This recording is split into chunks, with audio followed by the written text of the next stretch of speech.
More and more in Latin America, left-wing leaders are openly calling for breaking with U.S. hegemony and U.S. imperialism. And we've now seen that one of the most powerful progressive politicians in all of Latin America, in the largest country in Latin America, Brazil, has been calling for creating a pan-Latin American currency to challenge the hegemony of the U.S. dollar. I'm talking about Lula da Silva. He is the former two-time president of Brazil. Many people watching this probably have heard of Lula. When he left office in Brazil in 2011, he was actually one of the most popular presidents in history with around an 80% approval rating. I mean, incredible. He helped to transform the country in many ways, fighting poverty, increasing representation of marginalized communities, expanding education and healthcare and social programs.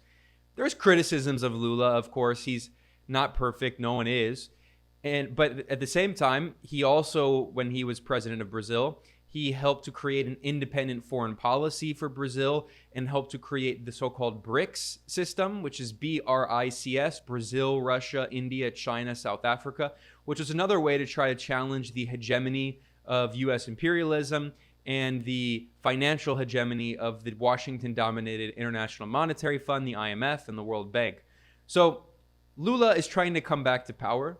There's an election coming up October 2022, and Lula is leading all of the polls. Right now it's May, and Lula is leading in all of the polls against the incumbent far-right president, Jair Bolsonaro, who only came to power because of a soft coup, a political coup d'etat backed by the United States, that imprisoned Lula on bogus charges in 2018. And since then, the UN Human Rights Committee has ruled that his rights were violated, that he was unjustly detained.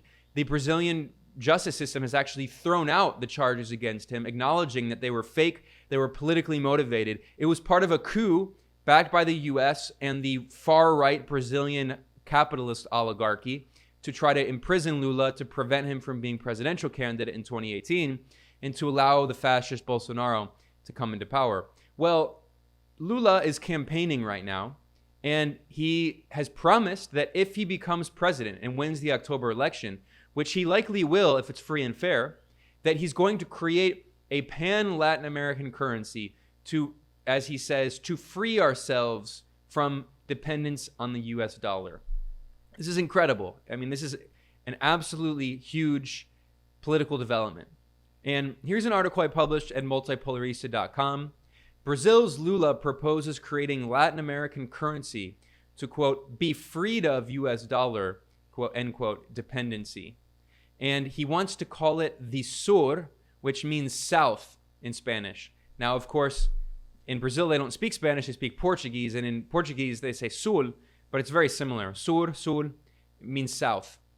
And this is a photo of Lula, and this is actually a photo I cropped it because it was kind of distracting to have other random faces. But this is a photo back when the BRICS was founded, and this is him with the leaders of Russia and China at the time.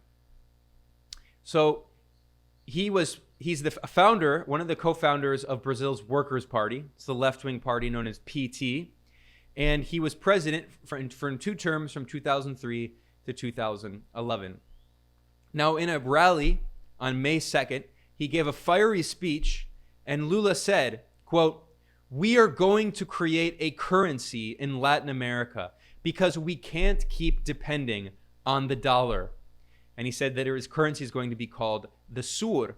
And he also explained that what's interesting about this idea is that countries in Latin America will be able to continue using their own domestic currency, but for bilateral trade between countries, they can use the Sur. And this is important because a lot of people don't know that not just in Latin America, but around the world, still the majority of trade is denominated in dollars. Now that percentage is decreasing. I think it's now around 70% of international transactions of trade is done in the US dollar. But that number is decreasing as more and more people are using other currencies like the Chinese yuan, the Russian ruble, the Indian rupee, and other currencies. But what's interesting is in Latin America, pretty much all trade is still done in dollars, which means that you have to exchange your currency for US dollars, which strengthens the US dollar. It strengthens the US government, the financial system, and the Federal Reserve. And it also weakens your own currency the more and more you exchange it. So this is a way for countries in Latin America to be able to do trade with each other by circumventing the US dollar, the US middleman, and strengthening their own domestic economies. Lula also pointed out that this could be used to help contain inflation because as with everywhere in the world right now, there's a problem with inflation in Latin America. He also pledged that if he wins the October election and comes back to power in Brazil, that he's going to deepen Latin American integration. This is important because under Bolsonaro, Brazil has really just become a satellite of the United States. Bolsonaro has just obediently followed whatever Washington wants for him, and especially when Donald Trump was in power. And Bolsonaro has viciously attacked other countries in the region, especially those with leftist governments. Brazil has a large border with Venezuela. It's its neighbor. And Brazil has refused to recognize the legitimate democratically elected president, Nicolás Maduro. Instead, Bolsonaro still recognizes this clown Juan Guaido, who has never received a single vote in a presidential election. So Bolsonaro has also launched terrorist attacks across the Brazilian border into Venezuela, carrying out attacks, supporting attacks, terrorist attacks in Venezuela. So if Lula can come back, that's also going to help deepen Brazil's integration with other countries in the region. He would recognize the real legitimate constitutional president of Venezuela again, end the U.S. coup attempt. And Brazil has the largest economy in Latin America. It is a massive powerhouse. So if Brazil can be integrated once again into this progressive movement in Latin America and be involved in a process of regional integration, that can help weaken U.S. imperialism and strengthen independent progressive forces in the region that could also help their economies. Lula has also pledged to reinvigorate the BRICS system, integrating Brazil, Russia, India, China, and South Africa. In fact, he also gave a speech in which he condemned the Ukrainian Western-backed leader Zelensky and said that Zelensky has just as much blame for the war in Ukraine as Russia does. And of course, the U.S. and NATO started the war in Ukraine in 2014 by backing a violent coup in Ukraine in February 2014 that was led by fascists and far-right extremists. And Lula has been part of this movement to try to create a multipolar world to challenge U.S. unipolar hegemony and U.S. imperialism. In 2020, Lula published a call, quote, for a multipolar world. That's what it's called. And he explained that his goal is to, quote, the creation of a multipolar world free from unilateral hegemony and from sterile bipolar confrontation, end quote. And Lula wants a world that, quote, would permit a true refounding of the multilateral order based on principles of real multilateralism in which international cooperation can truly flourish. So if you see a bunch of imperialists and just disinformation agents in the mainstream media claim that people who talk about a multipolar world are supposedly Putin, fascist nonsense, that's ridiculous propaganda. Across Latin America, all of the leftist and progressive leaders and socialist leaders have been calling for creating a multipolar world, including Lula da Silva, one of the most influential left-wing leaders on earth.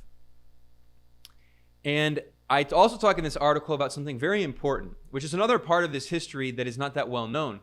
The attempts by Venezuela's revolutionary former president, Hugo Chavez, who launched the Bolivarian Revolution.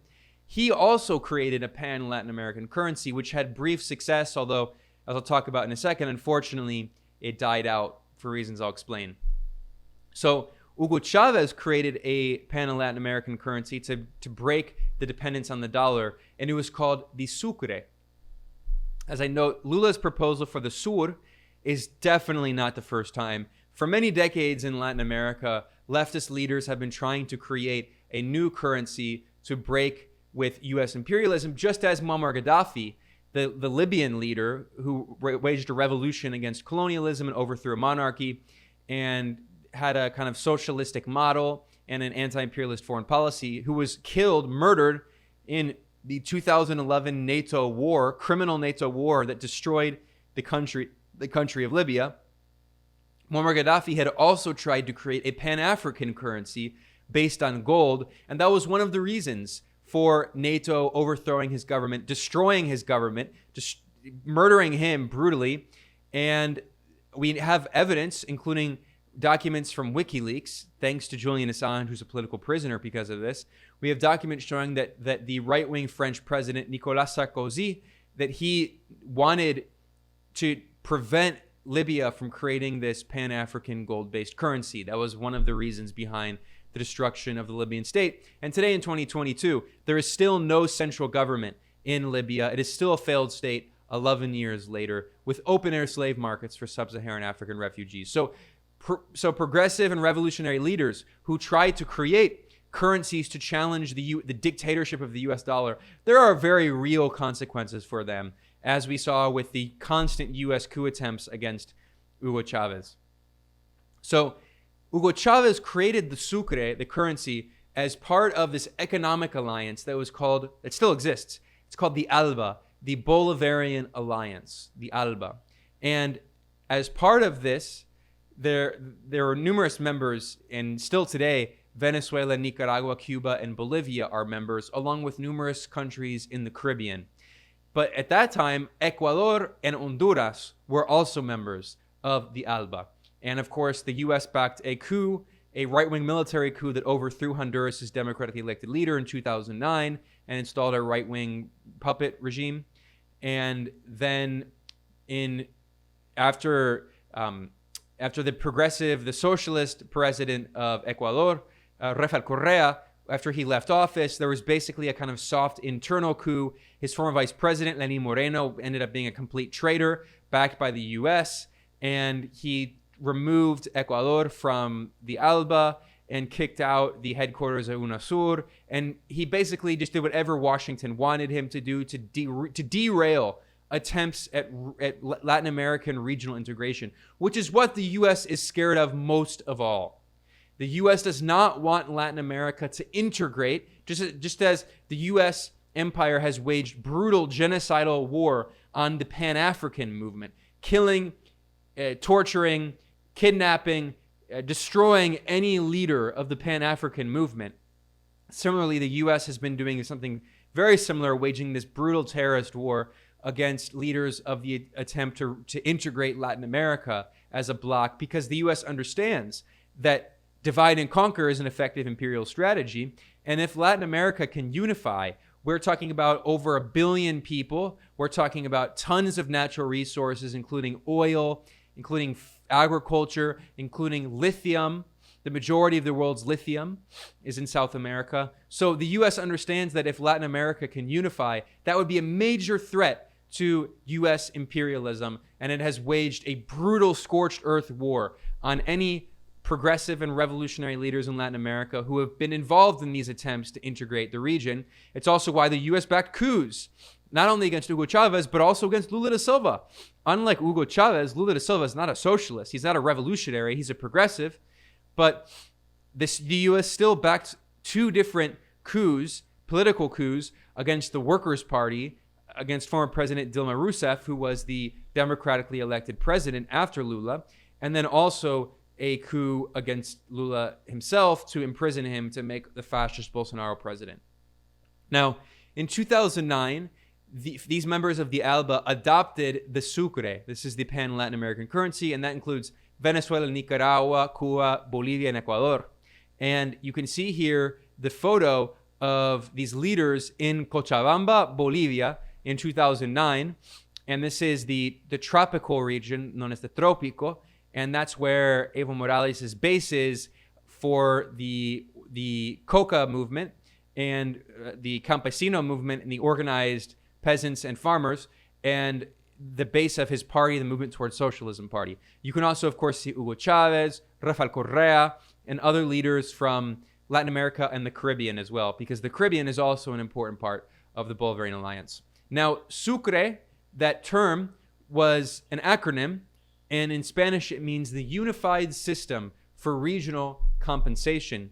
But it was also a reference to one of the most important South American leaders who fought in the independence struggle against Spanish colonialism, named Antonio José de Sucre. And Sucre was a close ally of the revolutionary Simón Bolívar. Together, they helped to liberate South America from Spanish colonialism.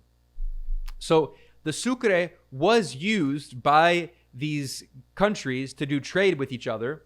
And actually, the main country that adopted the Sucre was Ecuador under Rafael Correa. And as I note, Correa is a trained economist and a socialist, and he has a PhD in economics. And under Correa, Ecuador did, and other countries, but largely Ecuador was the main user.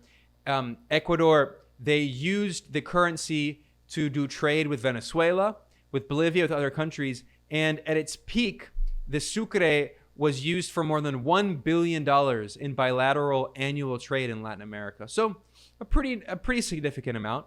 Not a ton, but it was growing in influence. But then there were several problems that emerged. First of all, Hugo Chavez died in 2013 in very suspicious circumstances. He was in good health, and then suddenly he got a very severe, very rare form of cancer. And there's a lot of questions about how he got that. And people in Latin America think he was likely killed. Most people in Venezuela think he was killed. I've heard so many people in Venezuela say that. But anyway, that aside, so he dies in 2013. Then in 2014, there was a massive drop, a massive decrease in commodity prices, which really hurt countries in Latin America, especially Venezuela and Ecuador, which rely a lot on oil exports. It also hurt Bolivia's economy, which relies to an extent on lithium and a few other natural resources. And that massive drop in commodity prices was not just a natural phenomenon of the so-called free market. It was an intentional policy backed by the U.S. government, by the Obama administration, to try to tank the economies of Russia, Iran, and Venezuela, which were very heavily dependent on oil exports. And the U.S. forced Saudi Arabia to massively overpump oil, to massively drop the price of oil. And it did a lot of damage to those economies. Also, this is around the time when the U.S. backs the coup in 2014 in Ukraine and installs a pro-Western puppet regime that violates the rights of ethnic Russians, and then tries to take over the warm water port at Crimea, which is the main one of the main military bases used by Russia, and it's the most important naval fleet base. Again, it's a warm water port, which Russia does not have access to, and that's what pressured Russia to annex Crimea after having a referendum in which the majority of people in Crimea, most of whom are ethnic Russians and speak Russian, overwhelmingly voted to join the Russian Federation. And in response, the U.S. government and European Union imposed sanctions on Russia, which also caused economic problems, of course, and contributed to this drop in commodity prices. And then the U.S. imposed sanctions on Venezuela in 2015. The Barack Obama administration, before Trump, Obama declared Venezuela in an executive order a supposed extraordinary threat to the national security of the United States, an absurd declaration. And then, of course, there were many violent coup attempts backed by the U.S. against Chavez's successor, Nicolás Maduro, and that destabilized a lot of these alliances. And then you also had the rise of right-wing governments, especially in Ecuador, and that led the traitor Lenín Moreno, who not only betrayed his country, but also betrayed Julian Assange and allowed Britain to violate Ecuador's sovereignty and imprison Julian Assange on bogus charges. And now, of course, the U.S. is trying to throw Julian Assange in prison for the rest of his life for the so-called crime of doing journalism. So when Lenín Moreno came in, he did a complete 180. He betrayed his country. He betrayed the Citizens' Revolution, the leftist movement created by Correa. And then he withdrew Ecuador from the ALBA, and that ended the Sucre, basically. So there was an attempt that was briefly successful to create a pan-Latin American currency to challenge the U.S. dollar, but the U.S. empire waged a brutal war using hybrid warfare, economic war, information war, any form of war it could, coups, military coups, political coups, judicial coups, legal warfare through lawfare. I mean, it used every tactic it could in alliance with the right-wing capitalist bourgeois forces in Latin America to prevent Latin America from freeing itself from the dictatorship of the US dollar and destroying the Sucre. So now Lula da Silva is trying to bring back this dream. And of course, we'll see if the election in Brazil is going to be free and fair in October. if it is going to be free and fair, all the polling shows him leading over the far right sitting president Bolsonaro, a complete fascist, supporter of the Pinochet military dictatorship. And I note that the U.S. Justice Department helped support the campaign to imprison Lula, which prevented him from being the candidate in 2018, which is what got Bolsonaro elected. And Lula calls this legal warfare or lawfare. And the U.S. used the same tactic to back a 2016 political coup that impeached Brazil's democratically elected president, Dilma Rousseff, who is also a member of Lula's left-wing Workers' Party. And then finally, I'll just conclude this video repeating what I said earlier. The UN Human Rights Committee, it ruled this April that the prosecution of Lula violated his rights. This is the exact language from the legal experts on the UN Human Rights Committee. Quote, "The investigation and prosecution of former President Lula da Silva violated his right to be tried by an impartial tribunal, his right to privacy, and his political rights." So Lula was a victim of a coup, and now there are many fears that with the election coming up in 2022 in October and him leading in the polls against a fascist backed by the US, there are concerns that the election may not be free and fair. But if Lula wins, he says that he wants to reinvigorate the BRIC system, challenging U.S. hegemony. He wants to create a multipolar world, and he wants to create a pan-Latin American currency to challenge the dictatorship of the U.S. dollar. That is a truly revolutionary policy, and unfortunately, we've seen that the U.S. empire has punished leaders around the world who have tried to do this, including by taking their lives. So Lula da Silva is a very brave man.